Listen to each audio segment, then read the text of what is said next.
Green sheets. And of course, a membership application if you are not already a member. It's downstairs.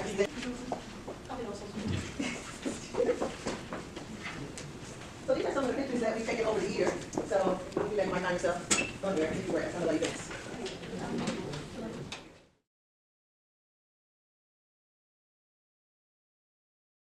This is one of our regional meetings where we are off-site. And we are in the city of East Coast, in case you guys didn't know that. So we're calling the order at 7:10. And the only reason we're calling it late is because people are trying to get here. And I've been given directions. Somebody else just called in, I saw that. So Pastor Overman, can you open us up with prayer? Thank you this evening for your amazing grace and love. We thank you for the opportunity to be servants to one another. We ask that we become empowered and impactful in the communities. In Jesus' name I pray, amen. Amen. Please make sure you sign in when you come in, pick up an agenda and the minutes.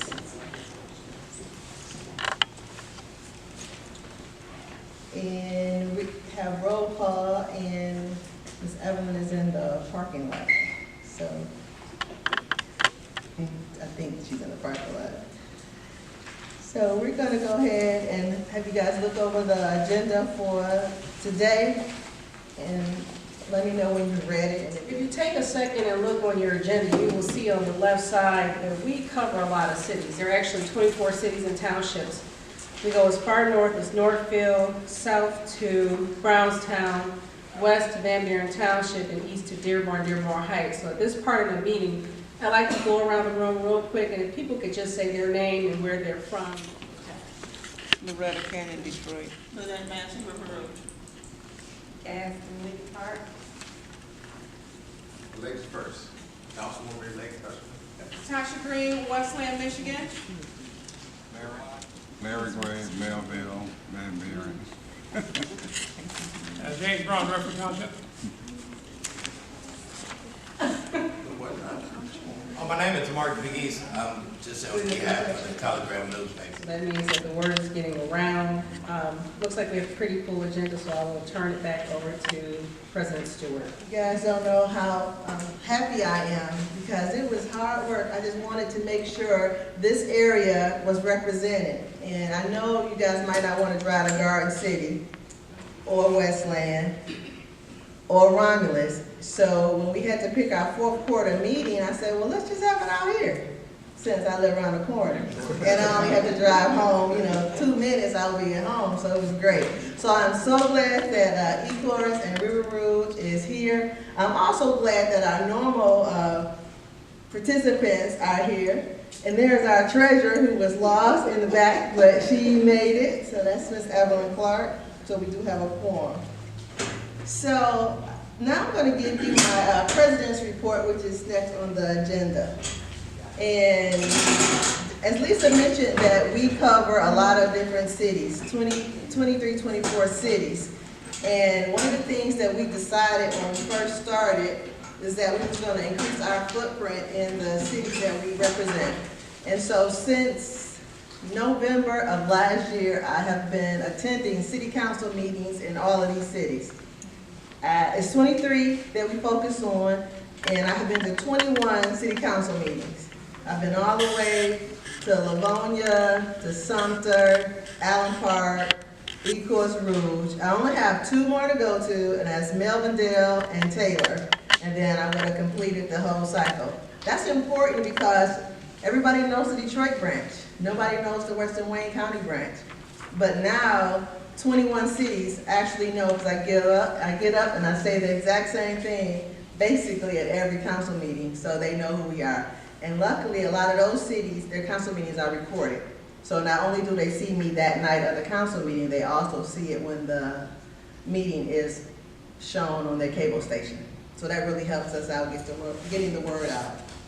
So the other thing that we've been working on is just making sure everybody knows that we're here and increasing our membership. So I started in January 2007 is when I became president, and we had 150 members. So, 2017. what I say? 2017, I stand corrected. So our goal, we found out, as we did our history, we found out it was our 70th year. The branch started up as the Inkster branch, and it started June 28, 1947. So this year was our 70th year. So our goal was to get 70 members, right? Fortunately, we hit that 70 back in June, July timeframe. So, thank you guys for all your membership. So then I put this stretch goal out there. We did 70 in 6 months. Why not just go for 100% improvement, right? So we're at 84% improvement from January of this year. So that gives another hand.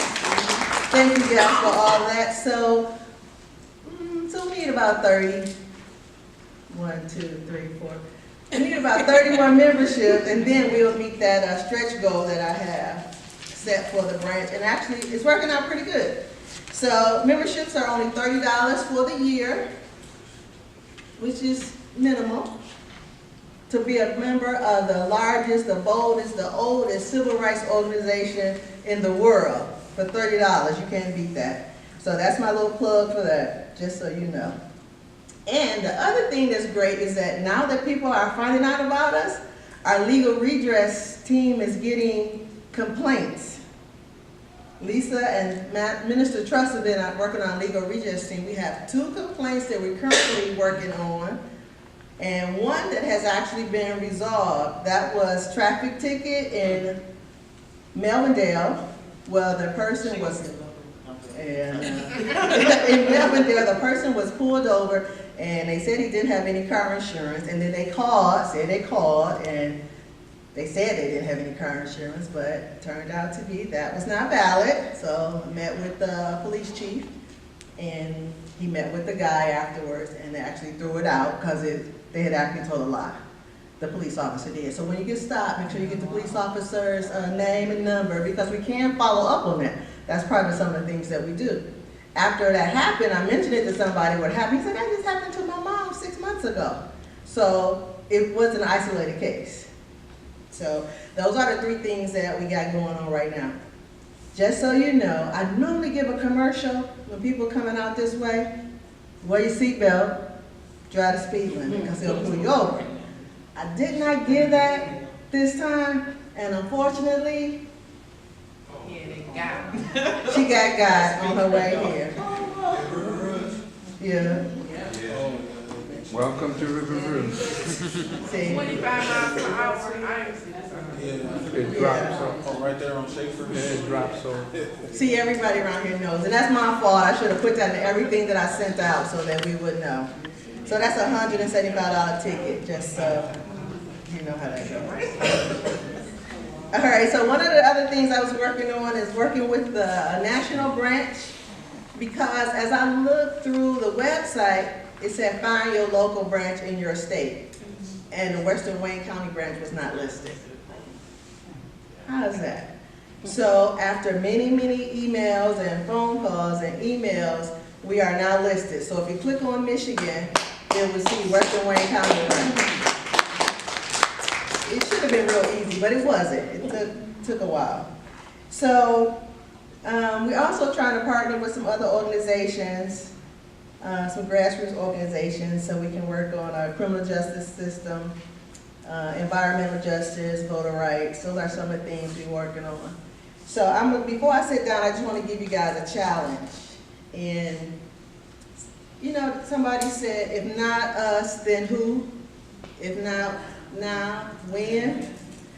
So there's a lot of things going on in the country, in the city, in our region, and somebody has to work on these things. Somebody has to take the lead and do something. So I was having this conversation with somebody earlier, and he acted like he didn't want to get involved in anything anymore. And I was like, you know what? Back in the 50s and the 60s, people made changes because of the things that they did. So some people got hit in the head, some people got water on them, some people even died. But the things that they did helped us to be able to do the things that we do right now. So how will it look 50 years from now if our great-grandchildren will say, dang, who left us in this kind of situation? And then they're gonna say, I did, you did, your friends did. So we have to do something. We have to actually take that lead right now to make life better for the generations to come. So I know you guys are here, and I am so excited you are here. This is just one of the first steps that's going to help all of us make this place a little bit better. Does that make sense? Amen. So, I mean, that's the challenge, that's the charge. I'm not all excited and telling you guys, but catch me on a good day when I haven't covered like 3 events. And then I'll have more energy, but that's exactly what we need to do. Got it? Okay. So I have a quote from Martin Luther King, and it says, life's most persistent and urgent question is, what are you doing for others? So you ask yourself that when you wake up in the morning. So that is my president's report, and I am going to submit it to my second vice president, Lisa. And I'll accept a motion to accept my president's report.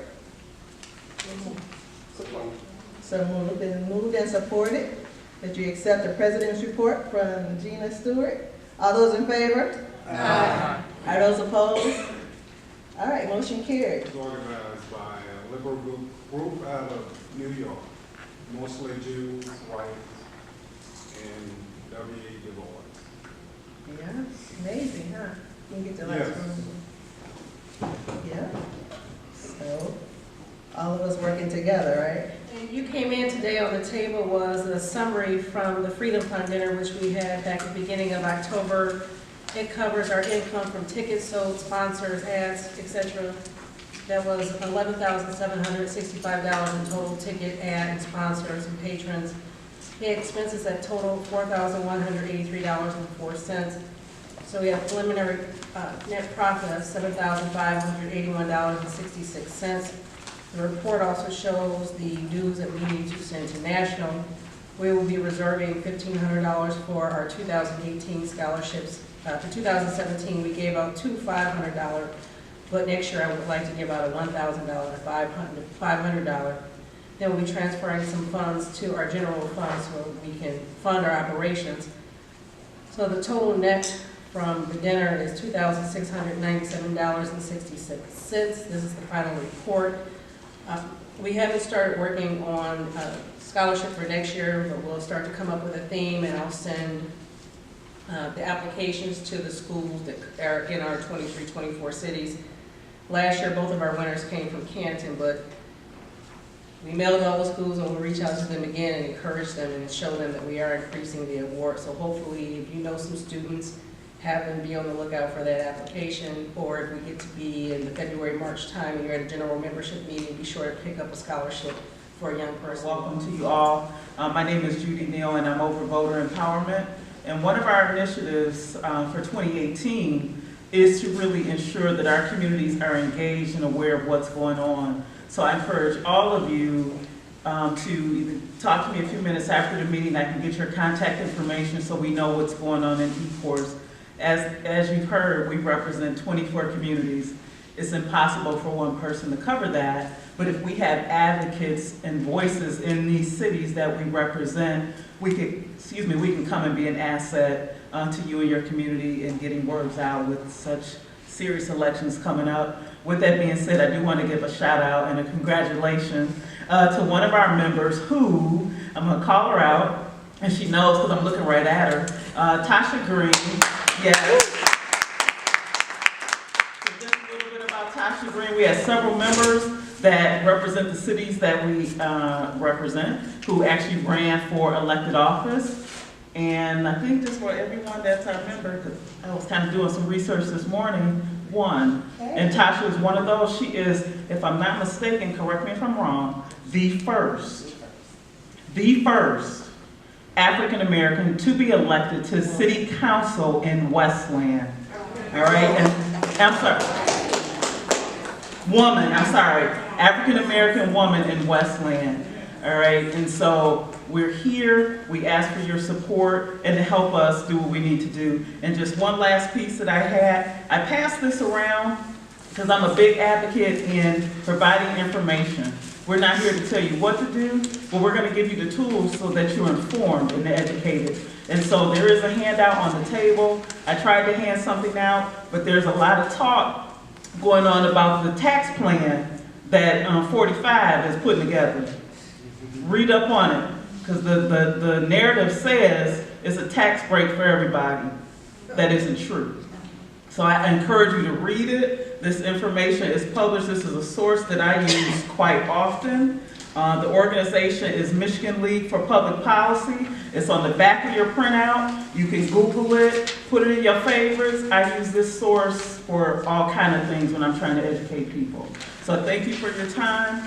Thank you, Madam President, for the great job you're doing here. Just give us a minute or so. Yes, ma'am. Again, my name is Tasha Green. As Judy stated, I was elected on Tuesday night as the African American City Councilwoman in Westland. I'm very, very grateful to have achieved that, but I will honestly say it was not by my efforts. It definitely was by the grace of God that happened. And a lot of hard work, lots of hard work. You know, running that race was it definitely was a mountain. And I will say that I got a lot of support from the community, but I also faced a lot of opposition. But anything that's worth having in life, when you want to stand up for something and help people and represent something that's greater than yourself, and that's why I ran, was to help people and to also bring representation for every community, especially the minority community in Westland. You have to be willing to go through the ups and the downs, because there are a lot of downs before you reach the point to where you're getting to where you're going. And I just thank God for that. Tuesday night, I cried so many tears and got my praise on at home, okay? And I just thank God. I thank God for just the people in the community. Some of you might know Riester Everett. She's a 60-year resident of Westland. Very nice woman, and she'll get you all the way together. 82 years old, and she don't miss a beat. And Mrs. Everett was a freedom walker with Martin Luther King, and she was a very big supporter of mine during this campaign. And when I won, when I called her, because we didn't get our results in Westland, I think we might have been one of the last cities, so we found out who won around midnight, just before midnight. When I talked to Mrs. Everett the next day, she said that she felt like she did the night that Obama won. And that to me, you know, it meant a whole lot to me. So, you know, I just thank God for the opportunity to stand for all of us as the first. And I'm going to represent us with excellence. So thank you. All right, so Tasha proves that it is possible. Did you run before? Never ran before, didn't want to do it. Totally did it based off a call God put on my heart. And again, even when it did, everything looked like we were fools.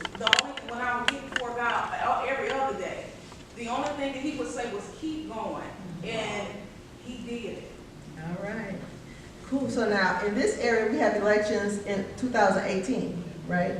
So we have everything from the governor down to everything, basically state reps, state legislators, mayor, city council. So this is a perfect opportunity for you to think about it if you want to run for something, and then just get out and do the work. But what we do have to do is vote. 20% of a turnout is like... But you know, we broke a record in Westland with African American voters. They came out. Did they? Yes, they did.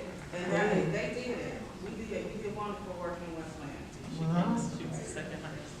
And Inkster was 5%. They only had a millage on the election, and the millage was actually for Romulus School District. Yeah, so it was like 5.5%. Mike?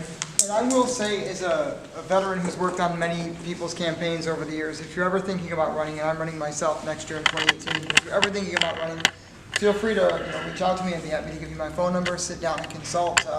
I've worked on a number of campaigns, including one of our members, I believe, Summer Foster, in Canton Township when she won last year for Canton Township trustee.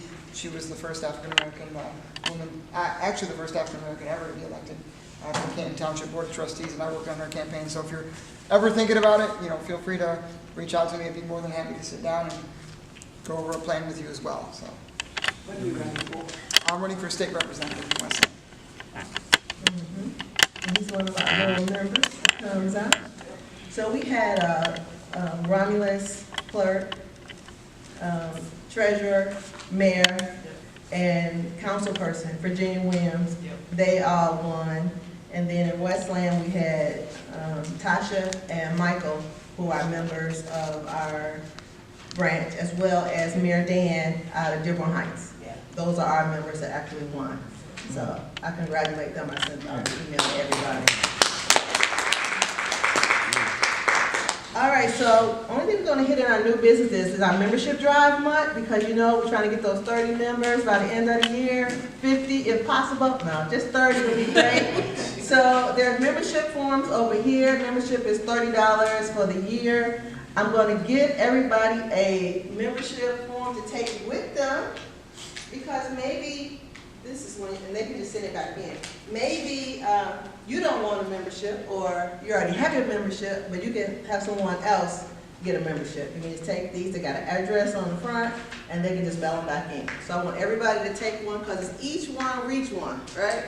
Amen. Each one reach one, we'll reach our 30 additional. And the reason why I'm saying that is because when I go out somewhere and I speak, I want to know that I got 300 members behind me. Even though you guys might not be there, but they said, you know, the strength in numbers. They said, well, how many people is in there? I said, well, we got 300 members. So I want to say, well, we got 150. So that's, and then next year it's going to be even more. So we just got to keep it going. All right? That's it. No. Anything? Veterans? We went out and fought for our country, fought for our family. So this weekend, I'm on full right now. I'm gonna just tell y'all that I'm on full. I've been eating free all weekend. All weekend long. I took my wife out to dinner, and it was about 10 o'clock, 9 o'clock. She said, "We going home?" I said, "No, I'm getting full. I'm going to eat some more." And I ate today. All about Veterans Day, all about serving. I served 30-some odd years ago, so I'm getting it back now. I'm trying to increase the NAACP by bringing in more veterans. I talked to quite a few today while I was at dinner or lunch. Invited them here. I kind of knew they weren't coming because they got full. And I don't know why, but some people, I'm gonna just use Westland and Inkster, don't want to come to River Rouge and Ecorse. And people in River Rouge and Ecorse don't want to go to Garden City and Redford. I don't know why. I bet you if I put $1,000 on the table and say, if you be at Redford on the second Monday at 7 o'clock, you'll get $1,000. I bet you they'll show up. But if I put $1,000 in River Rouge and Ecorse and say, be here on the second Monday, I bet you they'll show up. But if you're not putting nothing on the table, you just want to give them information, it's a hit and miss. We got to grow as people.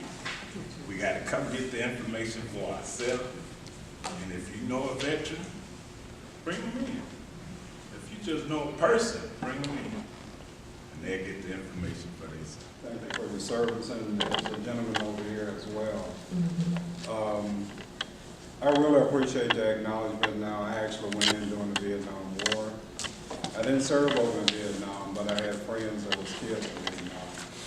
A lot of those guys was forgotten, and I appreciate it now.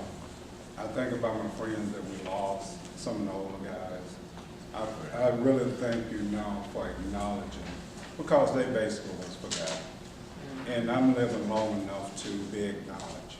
So thanks again for the acknowledgement. And it was definitely my pleasure to serve. I would do it all over again in a heartbeat. I went in at 17 years old, wasn't old enough. My mom and dad signed me in. I said, no doubt. Out of high school, I was in there. And I appreciate serving. Thank you for your service. Are truly in need of change right now. So with that being said, I am actually recruiting for youth between the ages of 18 to 24. You'll notice on my flyer that it's actually saying 14 to 24. The younger people, we actually just offer some support because really they should be getting the services that we offer in school. And in some cases, sometimes the counselors can't get around to them, so if the parent or you whomever calls, we'll offer some support. But the young person that I'm after now is 18 to 24.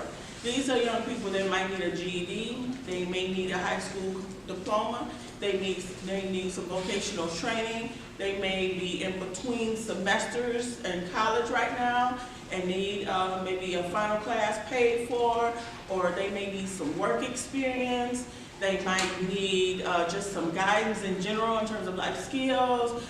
Any of those youth, please send them to us. We have a number of locations that are available. We are actually, as Ms. Gina indicated, we are Downriver Community Conference. We are right there at 15100 North Line in Southgate. We are funded, or our fiduciary is SEMCA, so I consider that the SEMCA region, and in that region, well, we cover a number of areas because, again, you cover 23 communities. So our Simcoe region covers Dearborn, Highland Park, Monroe, Southgate, Wayne, Livonia, and Grosse Pointe is really just like a really, really small satellite office, so we really don't do a lot there. But I was just saying that we cover a number of areas that you all service, so that's awesome. So by all means, if you don't mind, please send those young people because I would love to work with them and help them kind of navigate this craziness of unemployment for youth. Because at one point, youth jobs were plentiful for youth, and then we hit our recession. So adults took the youth's positions, and so all these young people were trying to go to McDonald's and get a job and couldn't because adults such as ourselves were working their jobs. And so that just left them out there with no direction. And so now it's changing a little bit. There are some jobs out here, and that's good. But now we need to instill in them, okay, you need to advance your skill set. And so that's what I'm really working towards, is helping them advance their careers. And life skills. Believe it or not, I was shocked. I didn't realize young people didn't understand the difference between writing an actual check that is tied to a bank account and having an actual money order. It was really shocking to me. So I had to develop some curriculum to help teach, some finance to our young people, So, and credit, they had no idea. They just thought the card come in the mail and, they could just run up this credit and don't even pay for it. I didn't understand that. I said, I sure wish I could get a card. But all really and honestly, please send your young people to us. We also service adults, so not, we don't just service the young people, but adults can come in and get pretty much the same services. Our program, pretty much, it does have some qualifying criteria. However, some of the services that anyone can use, you can use our office like your office away from home. So you can come in and use the computers for job search purposes. You can fax over resumes for job search purposes. You can use the telephone for job search purposes. Okay, so I know that sometimes when you're faxing, you seriously have an employment campaign going and you're really faxing over materials. If you go to Staples or some of these libraries, it's $1 per page. You're unemployed. You can't afford that. So by all means, come use one of our service centers as your office away from home. Also printing resumes. I know that gets costly also. You can print resumes and cover letters from our service center free of charge as well. They ask that you limit it to 10, but 10 beats none, and it's free, So I also wanted to mention that we also have employment and training services. So if you know anyone that's interested in being retrained, by all means send them to the service center. We are now focusing on a number of apprenticeships. They're getting back to apprenticeships, and I think that's absolutely fabulous because at one point they did away with them pretty much, and I call it the good old boy network. It was a good old boy network type thing going on where the average person couldn't take part in an apprenticeship. Now they are trying desperately to fill a lot of apprenticeships right now. So by all means, someone that needs a better job to be retrained, send them in. If you know someone who just wants to just start a new career, by all means send them in. We'll be more than happy to service them. So again, I left our information here for any of the programs. One other thing I wanted to mention, if you don't mind, we do something that's called a talent tour. And what a talent tour does or is for young people to be able to go and actually see for themselves and talk to for themselves to people in different industries or careers. It's one thing to read about a career, but it's another thing to actually go to an industry, go to and this one is the culinary arts. So what we're going to do is we're going to go to a college, talk to some professors about culinary arts, let the young people see what that entails, and then we're going to actually go to a restaurant, and the restaurant is actually going to give them a behind the scenes look at what it is to be in culinary arts. And then we're actually going to feed them at our meal restaurant this time. So it's going to be wonderful. We'll provide the transportation. You get to us, we'll get you to the tour, and we'll get you back, you know. So by all means, if you know a young person that you think this might benefit, please allow them to come and keep an eye out for other tours. We do tours in IT. We do tours in law enforcement. We do tours in the medical field. So those are great opportunities for young people to actually talk to people that are in the actual field. Okay? So thank you so much for allowing me the opportunity to speak to you. And thank you. Have a great night. Election, though, of the 3,208 African Americans, only 1,806 came out to vote. Wow. That's a lot of power left on the table. Lots of power left on the table. Of the 466 individuals who are considered Latinx, 193 people came out and voted. That's a lot of power left on the table. Of the unknowns, 137 folks, 59 of those came out and voted. And for a Caucasian family, of the 2,511 individuals, only 1,065 came out and voted.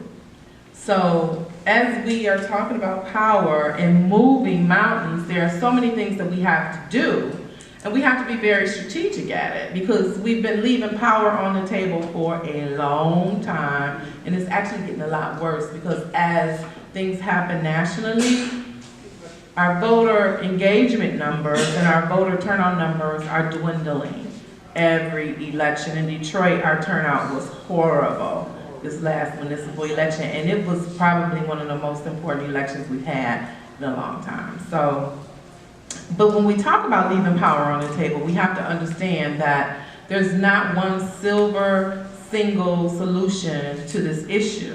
And that organizations like the NAACP, under the leadership of great people like Ms. Gina, is responsible for ensuring that we don't continue to leave power on the table.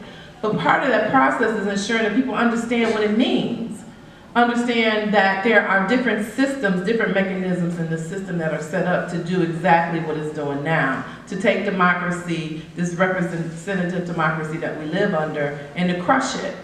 So that our dreams are crushed, our aspirations are crushed, to make us stay home from the polls. And so as we're here tonight, because we care, there are a lot of people that are at home saying my light bill is too high and I don't care about voting because it doesn't matter. They're saying my water bill is too high, I don't care about voting because it's not going to change anything in my existence. They watch MSNBC or they hear something on the news and they're like, it doesn't matter, we went out and voted and the Russians stole the election anyway.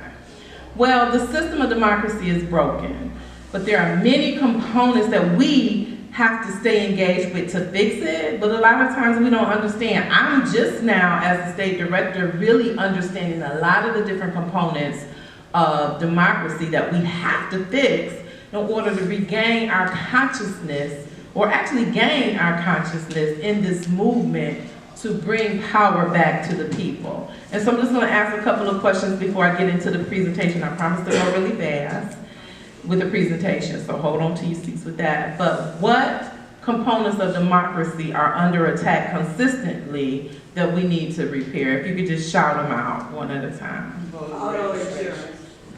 Say that, voter registration. What else? The actual right to vote at the polls, because people are rejected based on they don't have an ID with them. The right to vote, and in Michigan, the state of Michigan, you don't have to have an ID to vote. But most people do not have a clue on that. So voter suppression, voter registration. What about gerrymandering and redistricting? Gerrymandering. If I say that in any community, I will hear crickets because people don't know what it is. I didn't know what it was 4 years ago.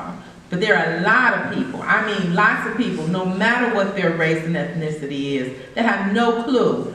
And the problem is that if we don't understand the different components of the system that are broken, we'll continue to chase our tails trying to fix something that has nothing to do with anything. So there are lots that has to be fixed. Even the way that we actually select people to run for office, we don't select them based on the issues that matter to us. We vote based on name recognition. We don't push candidates to be the change makers and to set the agenda or take our agenda and run with it. So there are a lot of things that we have to do to fix the system to get folks involved. So, clicker's not working. Thank you. So there's a couple of things I want to talk about with redistricting. Now, if you click it again, how many people have seen there's a ballot initiative now going around where citizens are asked to sign this ballot initiative? So they're going to put redistricting on the ballot, but the issue is that the community has no clue. So we put a lot of things on the ballot, and a lot of times people are going to vote it down because they have no idea what it means. And when you get ready to change the Constitution in Michigan, the answer is always no. And opposition is going to come out against it once it is put on a ballot or once the signatures are collected. If we need to get a lot of energy behind it so that people understand that we must stop allowing politicians to pick their voters. So just, I wish my clicker was working because it's easier for me to do that, but keep going, I'm sorry. So one more slide. So when I do this presentation, I often ask people, what is the definition of government, really quickly? Definition of government. We the people, by the people. We the people, by the people. What does that mean? Me. You. Okay. And people that support, initiate, and go and make laws and enforce things that we the citizens believe. Okay, so can you click it? This is the official definition. Click it again. I'm sorry, this is a fancy PowerPoint. Click it one more time. So basically, government is the people who set the rules by which we live and manage the business. We got to look at government as being a business. They manage the business of our country, states, cities, and townships. So they're managers. And a lot of times, instead of us thinking about folks that get elected to office as managers, we think of them as being rock stars, entertainers, you know, the folks that gonna come and wow us, when basically they are our neighbors and our friends who ran for office. And we hire, during election, we hire them to manage the business of doing our system. And simple things like setting speed traps. Our legislators do that. Making sure certain holidays are celebrated.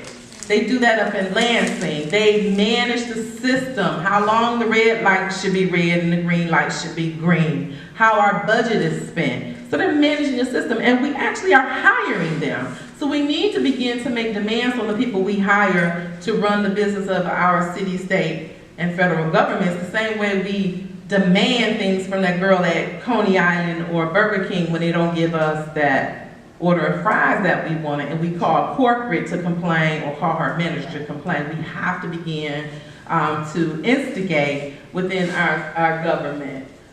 So again, you can skip past all of this, and I'm just gonna kind of wing it since I'm not able to like click it, but these are all the things that the government manages. How many laws do our state government pass a year? 20? Too many. How many? Oh, too many. Let's do 20. Give me a guess. How many laws state government pass on average? You said a year? A year. At the state level? State level. Thousands. How many are we actually made aware of?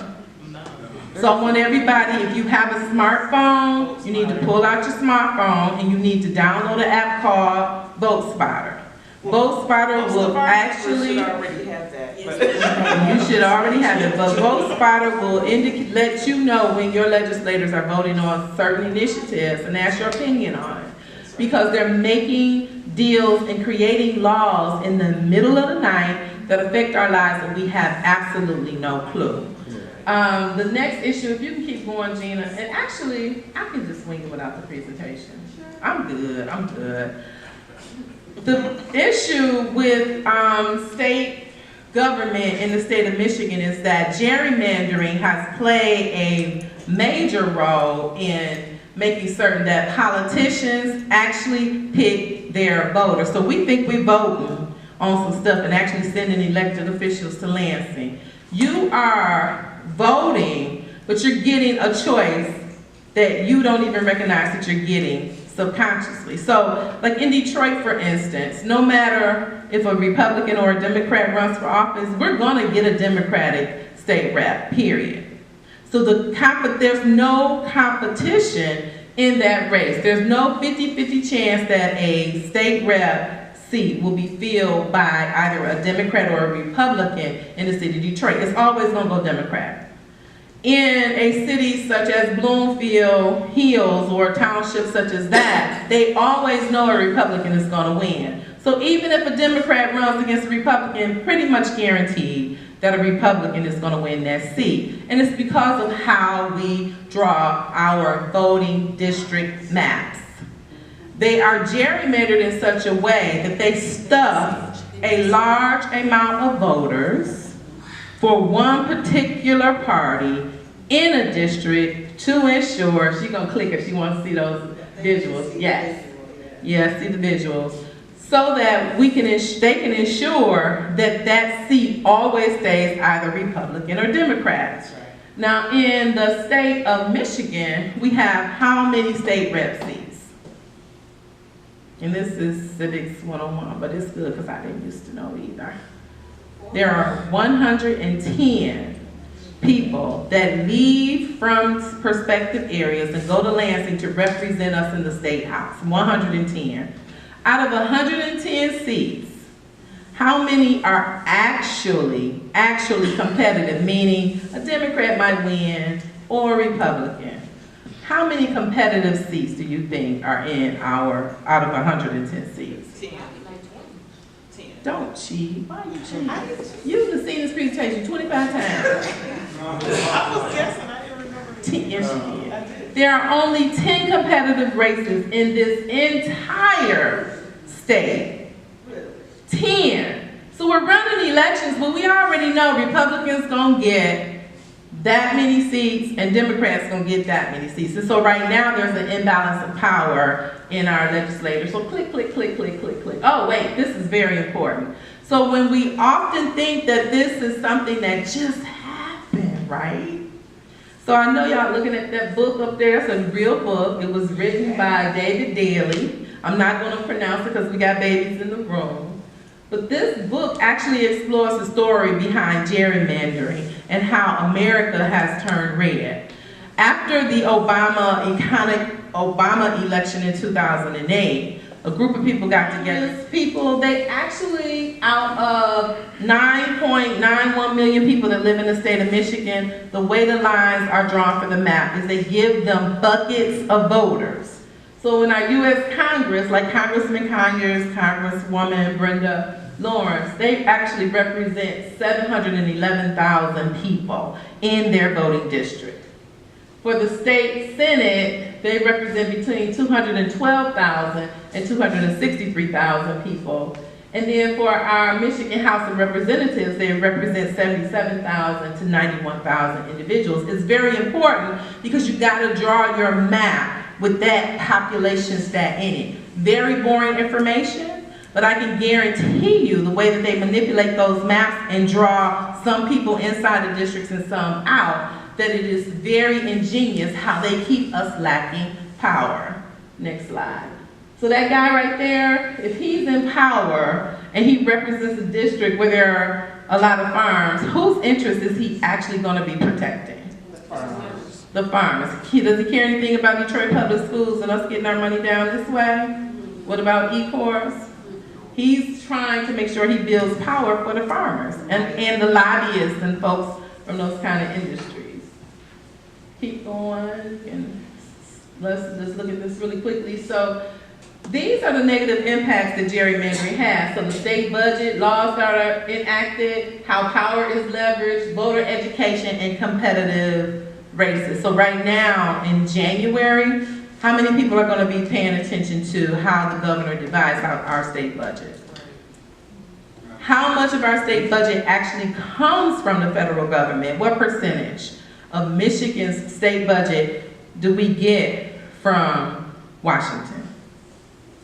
44% of our state budget comes from Washington. So any cuts that happen there are going to actually impact everybody in this room, every school district, every hospital, road repairs, etc. And these are things that we leave on the table. This is power that we leave on the table as a community when we're not paying attention to that, and also paying attention to the people we select to go bring that money home. Keep one more slide. We actually talked about this a little bit. So we have 100 senators that represent us across the country. That's 2 per state. And then across the country, we have 435 House of Representative folks. So that's John Conyers, Brenda Lawrence. There are 435. If you can go to the next slide.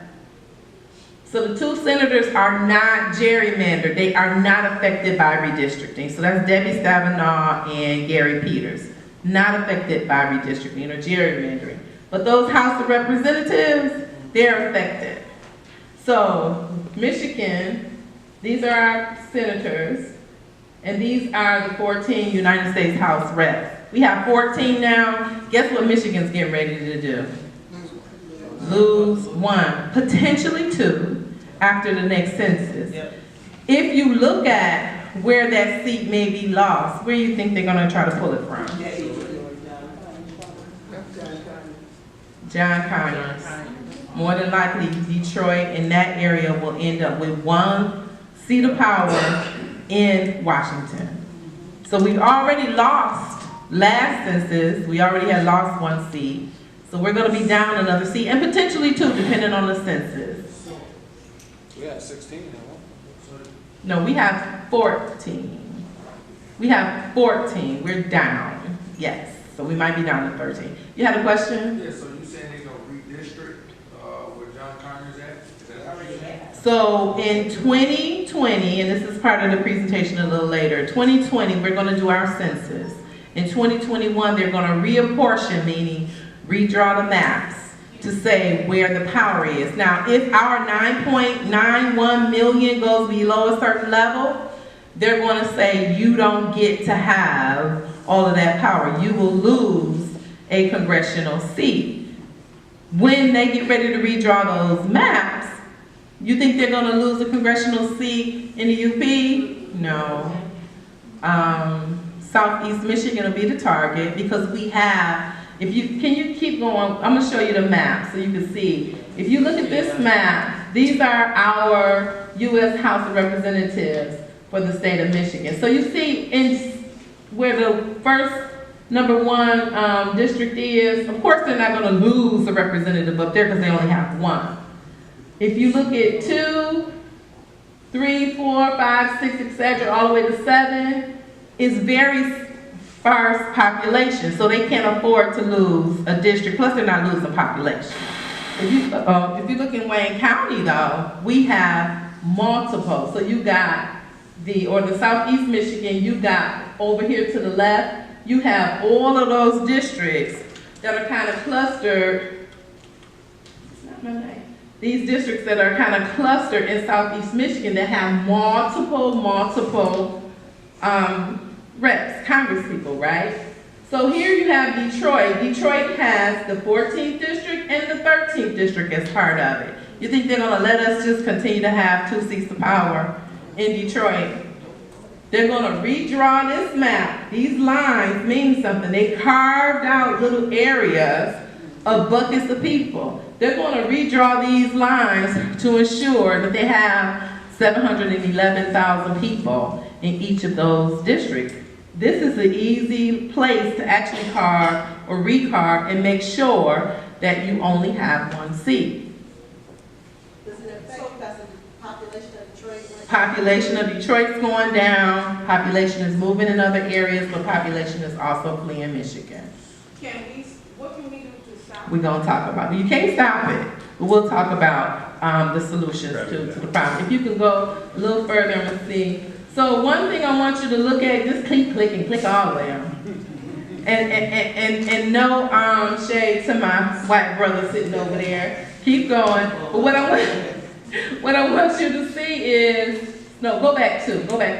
One, go back two, click back with the arrow. Back.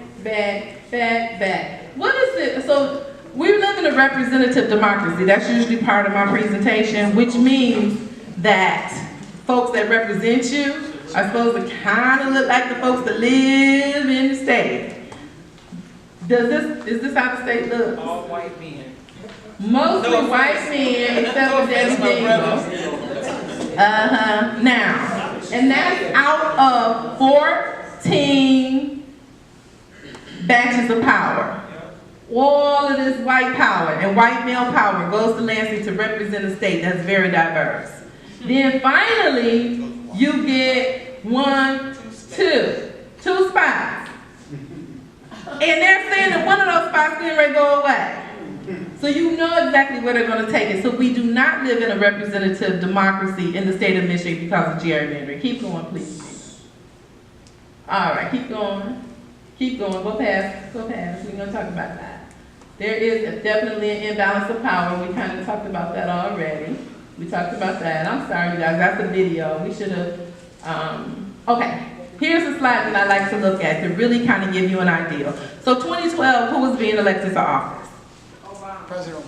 President Barack Obama.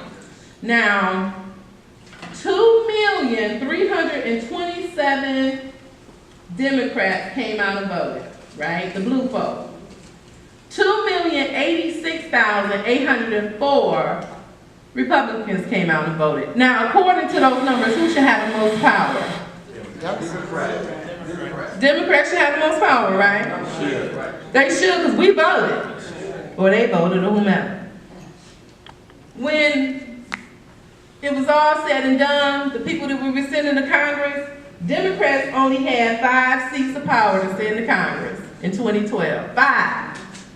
Republicans had 1, 2, 3, 4, 5, 6, 7, 8, 9 seats. We outvoted them, but they still got the majority of power because of how the district lines are drawn. It wouldn't have mattered if 1,086,804 people had voted Republican. It wouldn't have mattered if 86,804 people had voted Republican. Because of how they drew those lines, a Republican is going to win in those other districts no matter what. No matter what. So, we have to change how the maps are drawn. Now let me make this clear. Click another slide. If Democrats were in power, guess what would happen? They do the same doggone thing. We are trying to get people engaged around democracy and saying that the system works, but if we continue to allow our elected officials to draw those district maps, democracy is never going to work like it's supposed to work. So let's get that one. I wish my clicker was working. Keep going. We talked about the census and why it's important. We talked about that. Let's look at the map just a little closer. So click one more time. So this is the district that Brenda Lawrence represents. Look at where you might see a lot of evidence of gerrymandering, meaning they carved this map so crooked and round the way to give her 711,000 voters in her district. But where do you see, whenever I look at this map, I see something that looks really fishy, and I'm like, why did they do that right there? Farmington Hills.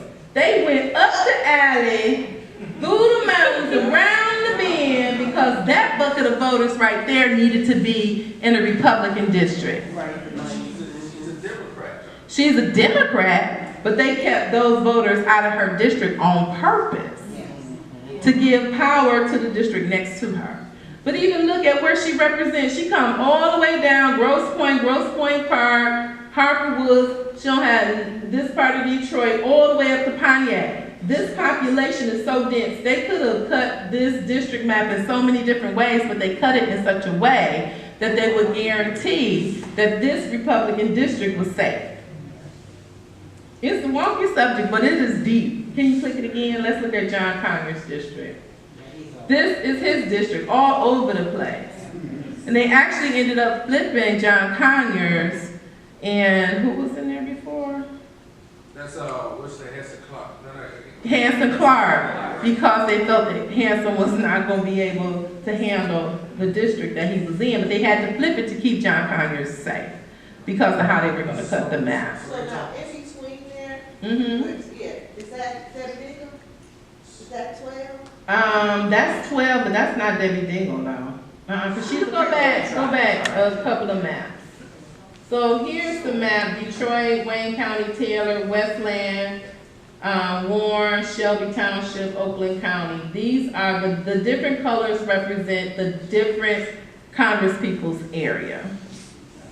Okay, including the larger map over to the right-hand side. Are they planning on cutting John Conyers' seat, the district redistricting seat, cutting half of the whole thing that he had? They may cut the whole thing out, because remember, we have 2 Congress people in that area. So that's Brenda and John Conyers. Exactly. We've lost population in this area. And so if we allow the people in power, the legislators, to draw the map, of course, they're going to look at taking power out of these funny shaped districts. John Conyers is going to only have I don't know if it's John Conyers. We don't know if it's Brenda. We don't know. I'm praying it's not John Conyers. I was just looking at 10, how that's just almost a good square. Yeah, 10 is almost a good square, and then they dip into Warren. Why they dip into Warren? Taking some of those voters out. I mean, if you look over here in 11, look at that little place that they cut out right here. That's the Brenda Lawrence thing. So why you have to look at it, and it's very scientific in some instances, but you have to look at why they cut out certain areas and put them in other areas. When the population is dense, I mean, you can carve it up in all kinds of different ways, but they carve it up just enough to give the Democrats about 48% or 45% in the district, which means you'll never win it. So you got 45% Democrats, and then you'll have 55% Republicans. You will never win it. Or in Detroit, you can probably have 85% Democrat and 14% Republican. So we're always going, anybody that goes out and votes is going to put enough votes in the bucket for Democrats or Republicans. So there are some, go ahead. What does 11 say? I can't see. 11. What city was that? Where's 11? 11 is Tri. It's Yeah, Tri-Li. Tri. That's Novi, Novi. Canton, Plymouth, Northville. It's very, I mean, it's almost impossible for a Democrat to win. They're going to try and flip it. Right. But, you know, we've tried for many election cycles, and the closest we can get is this last one.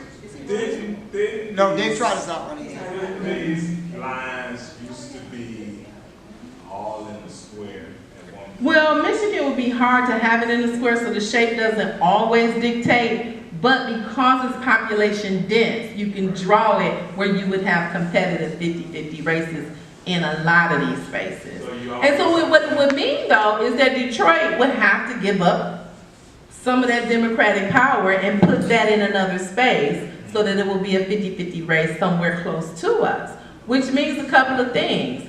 It means that people actually don't have to run elections. So in Detroit right now, if you run for a state rep seat, after the primary, you're done. That's right. I mean, you're done. You said what?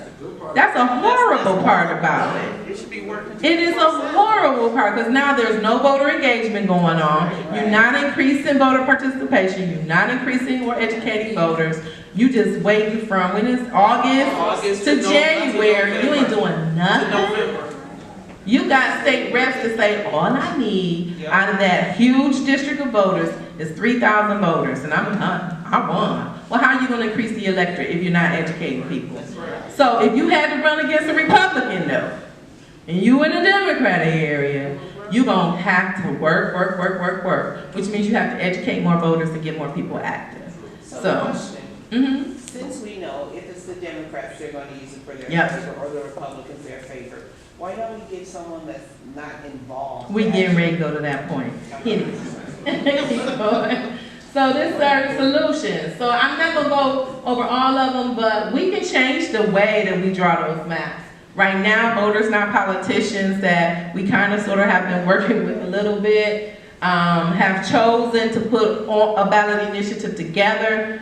In the ballot initiative, we have decided to do an independent commission. That independent commission is made up of regular, everyday people who are interested in sitting on a commission, who will actually draw the district maps to try to make them as fair as possible, to try to gain some balance in our gerrymandered state. So click, click, click. So if you look, we in the country, there are 27 states that allow the legislators to draw the maps. And of course, Michigan has to be fancy and be one of them. And click again. There are 17 states that use commissions, and these are those states. So they find that there's more voter involvement when you have a commission because the lines are drawn better. 6 states have an independent commission, and you can leave it here if you click those up. And that's where Michigan is trying to go, or the folks that are leading this ballot initiative. We want an independent commission. It would be made up of, I want to say, 15 individuals who would have to apply to be on the commission. The policy states that the Secretary of State will have to send out approximately, I want to say 60,000 applications in a diverse pool. And then they will chuck down and look at who might be qualified to sit on the commission. There are all kinds of rules and regulations. You can't be kin to a current elected official. You can't have worked in a political office or for a political campaign in the last 5 years, or you can't want to run for office so that you draw yourself a nice safe seat and then run in it. The commission has to pay attention to certain rules like the Voting Rights Act. They have to pay attention to whether or not a district is contiguous, meaning it's continual. There's not a big giant island in the middle of it that divides.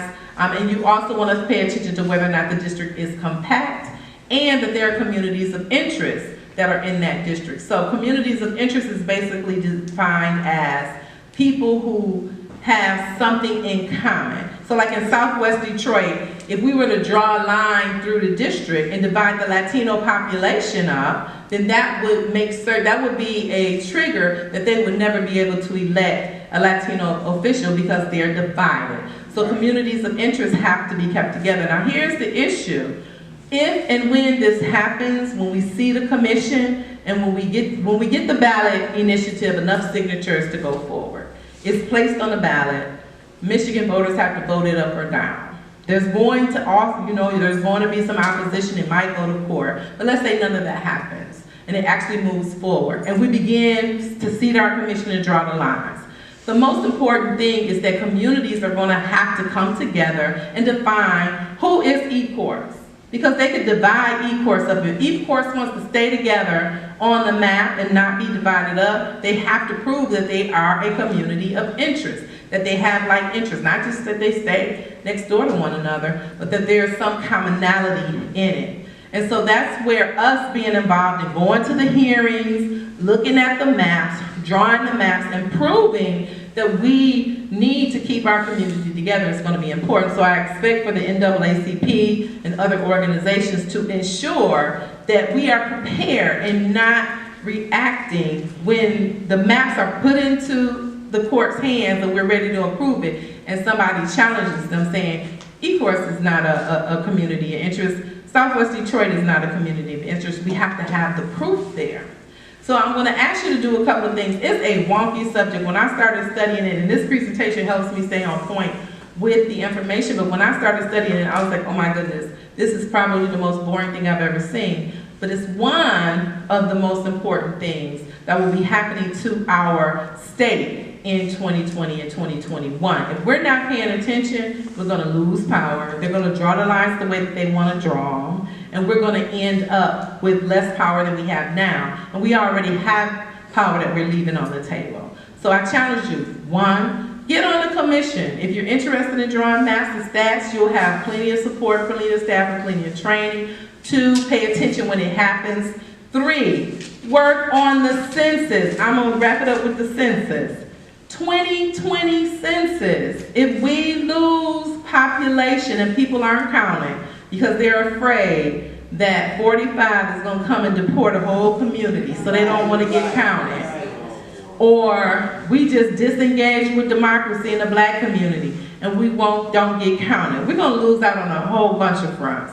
We're gonna lose political power, but they're also gonna slash our budget. And I just told you that 44% of Michigan's budget comes from the federal government. We lose people, we lose money. You lose money for your schools, your hospitals, your any and everything that you can think of. Take 44% of money out of your pocket and see what happens at the end of the day. So we're gonna have to educate people on why they gotta get counted with the census, now more than ever. And before Barack Obama left office, they had already determined that the census would be funded at the same rate, meaning the budget for the census was gonna be the same as it was in 2010. 10 years later, you're gonna spend the same amount of money on the budget for the census. Well, we got 45 in office, he may decide he wanna slash that budget, who knows? But the Census Bureau is falling apart. People are quitting left and right. They don't have a director. I don't think they have a director right now. I know the guy is retired. It is gonna be hard. The census is saying we're gonna save money by, guess what? Having people fill out the census online. Online, there's a digital divide. Right. So people that don't fill it out online, they're gonna send enumerators out to knock on their door. How many people are gonna open a door for some strange government worker that they don't know? Now, I've been counted and I had an enumerator come to my door. They do not let you go. I moved in the middle of our interview and they don't just come once, they come several times to your house. And that woman found me. They don't have a budget though to hire a bunch of enumerators. So we're gonna have to be the enumerators. We're gonna have to be the people to get our communities counted, especially in urban areas, or the power that we left on the table is gonna be so dissipated that we won't have any power. So it's a lot that we have to do to fix democracy. I wanna help you all, help me, by providing you with data that shows who voted where, when, and who. You gotta get ready tomorrow. 2017 needed to push 2018 numbers up, and 2018 needs to push us toward 2019, 2020, 2021. So we gotta get ready, we gotta get trained. We are the people most destined to fix it, and we have the ability to do that, but we gotta learn how to do it. We gotta do it strategically, and we have to do it together. So I'm throwing down a challenge. Y'all work in how many cities? 24. How many? 24. Do you know the voting statistics for all 24 of those cities? You're helping us pull that. No, I said, do you know it? No. Oh. Do you know how many people you need to turn out and educate in those cities? Do you have benchmarks to educate those people? You don't have it though. I asked, that's a yes or no question. No, we don't. Oh, okay, so. We need it. No, you don't have it. That's what I want to point out. You don't have it. Without that, you don't have nothing. I don't care how many doors you go out randomly knock. If you don't have relationships with the people in these communities, they don't want to talk to you at the last minute, because everybody want to talk to them at the last minute. It's poverty pimping. Don't be that poverty pimp. Make sure that we create relationships with people to help them understand, yes, your water bill is too high. Yes, your car insurance is too high. Yes, the election might have been stolen by Russians, but this is America. We do not give up on the process, and we need you to be a strategist in this process, and that's how we create more power and don't leave power on the table. So I'm gonna challenge y'all. If you don't know the information by January, and y'all don't have y'all GOTV and education plan and benchmark set up on how many people you're gonna talk to in each one of these communities, shame on NAACP. Thank you very much.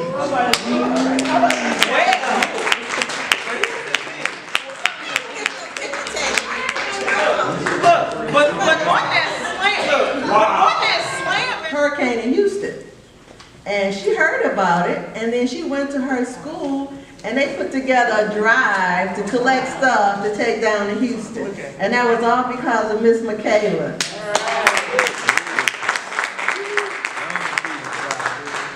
So we start early, we start getting them involved. So if you got kids or grandkids that want to get involved, because we're going to need everybody.